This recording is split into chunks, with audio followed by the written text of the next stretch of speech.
ഇന്ന് നമ്മൾ ഉണ്ടാക്കാൻ പോകുന്നത് മാംഗോ ബാറാണ്. അതുണ്ടാക്കുന്നതിനായി ഒരു പഴുത്ത മാങ്ങ കഷ്ണങ്ങളാക്കി മിക്സിയിൽ അടിച്ചെടുക്കുക. അതിനുശേഷം 1.5 കപ്പ് പാൽ ഒരു പാത്രത്തിൽ തിളപ്പിച്ച് അതിലേക്ക് 2 ടേബിൾ സ്പൂണോ നിങ്ങളുടെ മധുരത്തിനനുസരിച്ച് അതിൽ കൂടുതലോ ഉപയോഗിക്കാവുന്നതാണ്. പാൽ തിളച്ച് വന്ന ശേഷം ആറാനായി വയ്ക്കുക. നന്നായി ആറിയതിന് ശേഷം പഴുത്ത മാങ്ങ മിക്സിയിൽ അടിച്ച മിശ്രിതത്തിലേക്ക് ഒഴിച്ച് വീണ്ടും മിക്സിയിൽ നന്നായി അടിച്ചെടുക്കുക.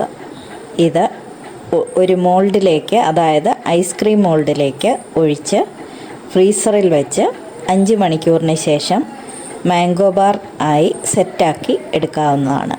Thank you. ഈ വീഡിയോ നിങ്ങൾക്ക് ഇഷ്ടമായെങ്കിൽ സബ്സ്ക്രൈബ് ചെയ്യുക, ഷെയർ ചെയ്യുക, ലൈക്ക് ചെയ്യുക.